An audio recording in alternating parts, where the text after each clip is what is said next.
Good morning, everyone. I hope you all are doing great. And whether you're still teaching, whether you're off for the summer, I hope it's been great. We've been on summer break for about 2 weeks already. And yeah, I don't know how all of you are feeling, but I've kind of been having my highs and lows, thinking about the next school year. Usually around this time, I'm planning for next year, and I don't know how next year is going to look like. I don't know if we're going to be 100% online. I don't know if we're going to have blended, half being in school, half online, or being in school 100%. So it really makes hard to... I hope you enjoyed that. Sorry about that. I have a new phone and I'm still trying to figure that out. But so anyway, I'm feeling stressed. I'm feeling, a lot of things are going through my mind, and I wanted to share them with you just to see how you're feeling and just talk about, this is the first time in teaching history, I guess, that we really don't know. I mean, there's always moments where you don't know. There's different situations in school districts where you don't know what the school year is going to look like. But this is huge. This is really changing so many things. And so many things are happening in our world right now that's making us rethink curriculum and how we're going to look like that. But I was wondering if you would like me, please mention in the comment below, if you would like to make videos about how I'm planning school for next year, because I can definitely do that. I can share lesson plans and kind of like where my thought is heading, or my thought process is heading. I'm still waking up right now and I'm not sounding very coherent, but anyway, I want to take you through my day and just kind of get you into what I'm thinking about for next school year. But first, I need to clean up my office. If you guys haven't seen my previous video that I did on vocabulary teaching games, this is the mess that I created in my office just to create that video. And this is I don't know what you would call this, but I'm really putting myself out here, but this is a crazy mess. In order for me to do that video, I had to have 2 large stacks of books here and 2 pieces of plywood, and then I had my phone sitting so that you could see what I was drawing. And my husband came here the other day and he said, "You really need to clean up your office. This is really bad." And I'm like, "I know, this is really bad." So then I have been organizing the office and trying to get it back to the way it was, and typical Sandra, I start organizing and then I start going, "Oh, I can organize this area and I can organize this." And so it's massive chaos, but it'll get done. So that's what I'm about to do right now. And basically on the agenda today is I'm applying for or registering for a conference that I want to share with you to see if that's something that would be of interest to you. I'm looking at some of the resources that I have that I would like to implement for next year. And just let's have a conversation about next year. What are your thoughts? What are your plans? And then I have a friend who's coming over, a very dear friend with her children, to swim in our pool and just have lunch and be laid back. So I think that would be really nice for my daughter, because my daughter has been, we've been stuck in quarantine and she hasn't hardly seen anyone. So this will be a really nice thing to do. So I need to organize. So that's what's next on the agenda. My husband is on his way to work, so have a great day, honey. Bye. I love you.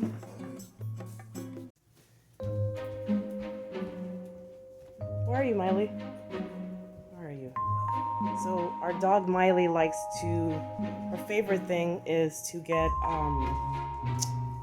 socks and run around the house. And I always know she's up to something because she is running away from me, so. We finally caught you. You want to say hello? Yeah. You're a naughty girl. Yes, you are. Yeah.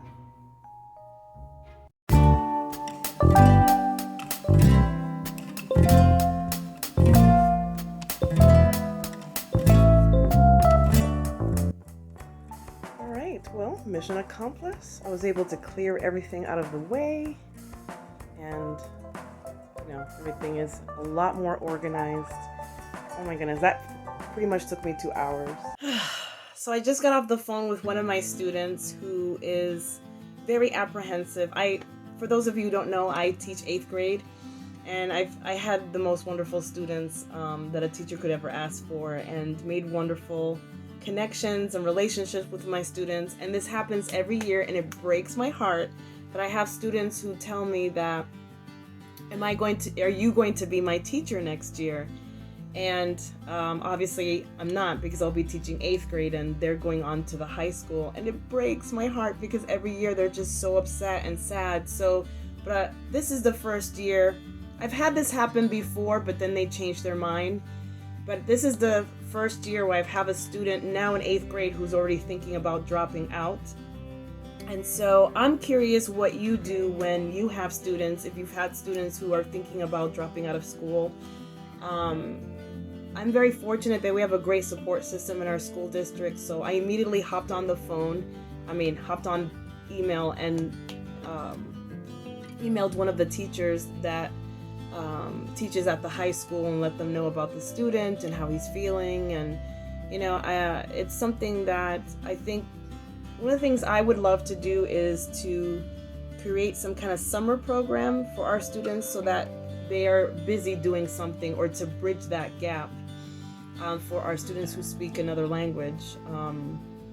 It's just heartbreaking, it's hard enough, that you're nervous about going to high school, but then being nervous about whether kids are going to accept you because you speak another language and you're from another country, and it's hard. It's really, really hard. So I told him that I am going to be checking on him throughout the summer, and I told him it's not an option. You're not dropping out. I'm not going to let you drop out. So we had a really interesting conversation. So it is 10:45 right now, and I need to start organizing a little bit the area downstairs in the kitchen, because my friend will be coming over really soon, so I'm really excited about that. But I just wanted to share that because this is a reality. As teachers, we have students that don't see their own potential and don't think that they should be able to graduate, or they're not going to amount to anything, and they want to drop out. And it's just a sad reality. Like, I've seen this so many times, and they're living in the moment. They're seeing what is around them, and just curious what programs, what things that you do during the summer. What have you been doing during quarantine? Even though areas are getting out of the red, as we call it, there's summer programs have been canceled, and some are going online and so forth. But just curious what your school districts are doing for students who speak another language, who are immigrants, and what you're doing to make students feel more comfortable and make a smooth transition into the next school year.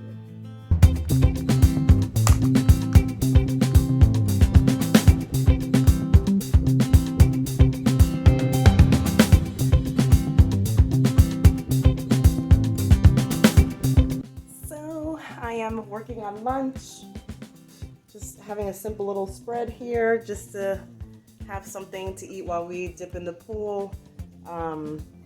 Lunch has been really weird during this quarantine. Like, sometimes I don't make like lunch every single day, but sometimes I'll just take out some sandwiches or something simple. But I don't know. It's like I get really lazy during the summer and I don't know what to eat. But I just thought I'd put out a little spread for my friend and her kids. And I'm looking forward to having them over.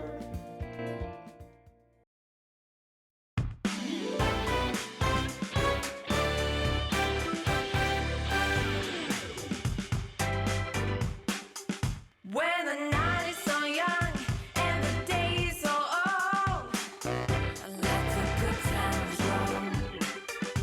When it's finally time to lose a little control, let the good times roll.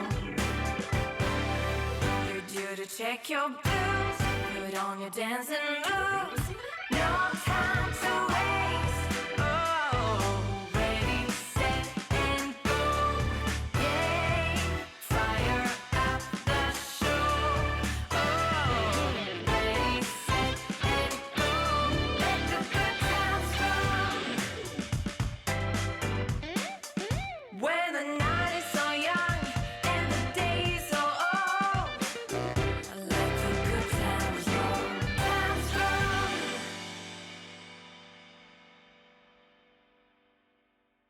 Focus, focus. Barbie's walking the dog. So Amber is now out of commission. Laying like this, I'm realizing I really need to get back to yoga because this is just. I know it doesn't I'm look gonna like go much, with but my it, We all have to go back to Can we bring exercising butt and shots? taking care of ourselves. Molly. 1 hour later. So some of the things I'm thinking about for next year is, as many of you already know, that we're having a very, I don't even know how I could even describe it, but it's just a huge movement in the United States right now. And it's been just so wonderful that the world has also supported the U.S. in our efforts to eliminate racism and include inclusivity.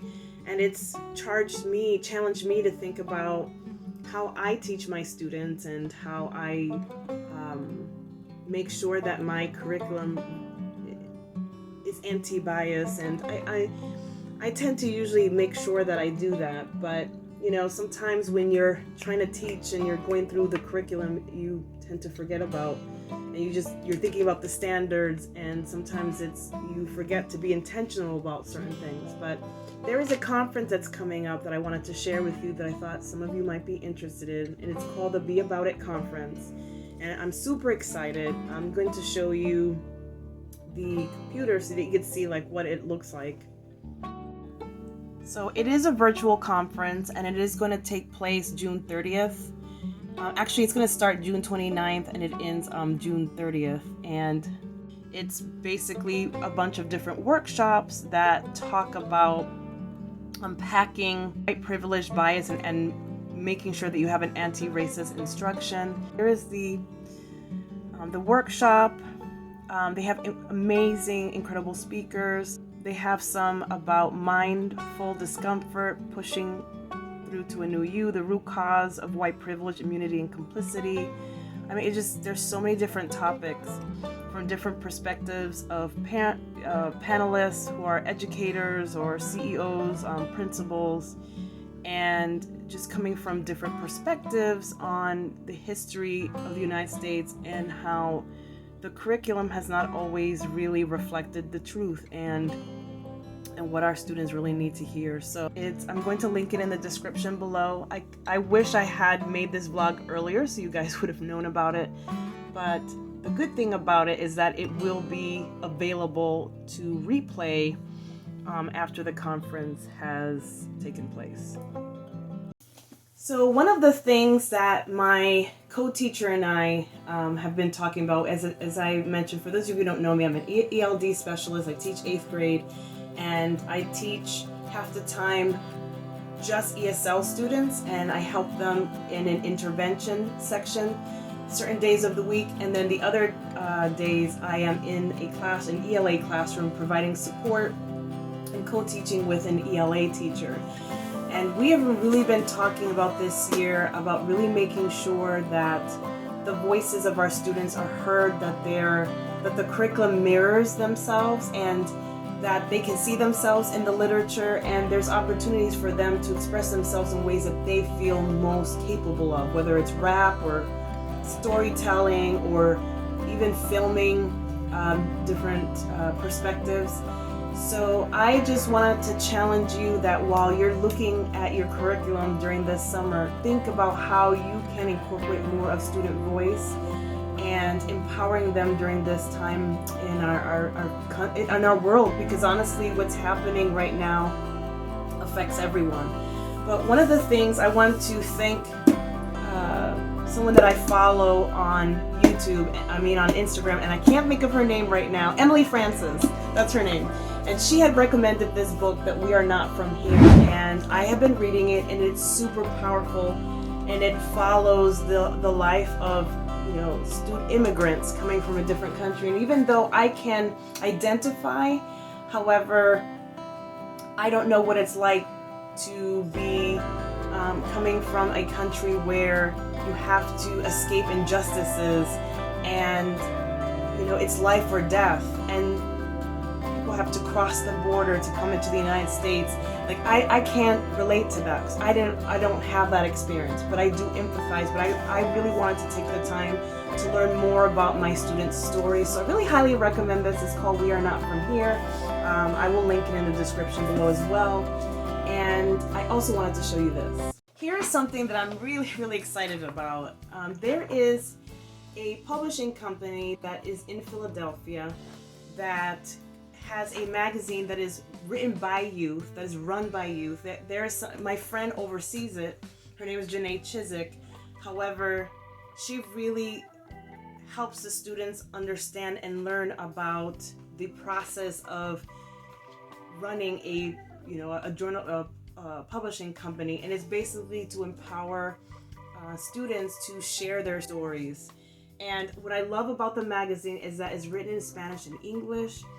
And one of the things that we're looking at, and I started talking to my co-teacher about this, is the possibility of incorporating that more of our classroom and having our students write their stories so that it can be submitted.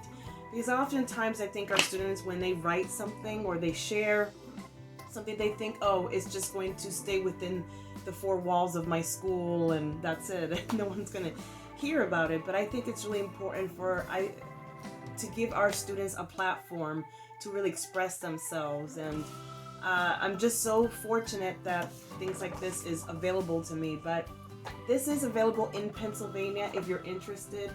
And I'm almost certain that it is available to people outside of Pennsylvania and that you can also submit. So if you have students who love to write or write poetry, I highly recommend this. This is an incredible resource, and it's a great learning opportunity for students who in your classroom that may not be familiar with the issues stated here, and it just gives them a different perspective. So we really are talking a lot about revamping our curriculum to make sure that it's really reflective of the stories and experiences of our students, but still hitting all the standards that we need to share, that we really need to teach our students so that they're successful and ready for whatever endeavors that they come across. So as I promised, I am going to make an amazing steak with shrimps. So I hope you enjoyed this kitchen episode with your chef, the language lady. You didn't know that I had a cooking channel, did you? I'm just kidding. That would be interesting though, because I really do like to cook. But anyway, without further ado, let me show you how to make this wonderful cuisine. Okay, so this recipe is super simple. All I really do is I take my steak and I add adobo. And for those of you who have never used adobo before, where have you been? This is food of this is seasoning of the gods, basically. But this is what a lot of Latinos use in their, you can use it in eggs, as substitute for just your simple salt and pepper. This has so many other wonderful ingredients right packaged here, and you can find this pretty much in any grocery store in the Latino section. So I'll do that. I'll marinate, I'll sprinkle that over the steaks, and then I'll put olive oil over it. And then what I do is in the pan I'll take olive oil as well, and then I'll add the secret ingredient that is amazing. It's called recaito, which has cilantro. It has amazing flavor, has peppers and all wonderful, but it's not spicy. And then I also add recaito, which is, sofrito, which is also another seasoning. Now this is, I found in the frozen section, but you could easily find this already in a glass jar. I just couldn't find it one time because of quarantine. And so what you do is you just take like maybe a teaspoon of that, add that to a tomato sauce. I also buy this from the Latino section, and I just let all of that simmer, and I will add that. So it's kind of like a sauce base that I add to the steak. So I'm going to cook that. I'm going to show you what it looks like afterwards, and then I'm going to make this delicious shrimp. It's going to be so amazing, and you are all going to want to buy my cookbook. So ladies and gentlemen, this is the final reveal. We have le shrimp, le steak and le Brussels sprouts. So it'll be really interesting to see what my husband thinks of it. So in line with what I was talking about earlier, in that I really want to make a concerted effort to use a lot of empowerment and positive messages. I found this really cute arts and crafts project for my daughter, and we're gonna sit down and put this together. But all of these are individual boxes, and they have really neat sayings, inspirational messages. So we are going to put that together and create that for my classroom. Do I know where I'm gonna be next year? No. I don't even know what room I'm gonna be in, and I don't even, like I said earlier, I don't know what the situation will be. However, I just thought this would be a nice activity to do to close out the evening with my family.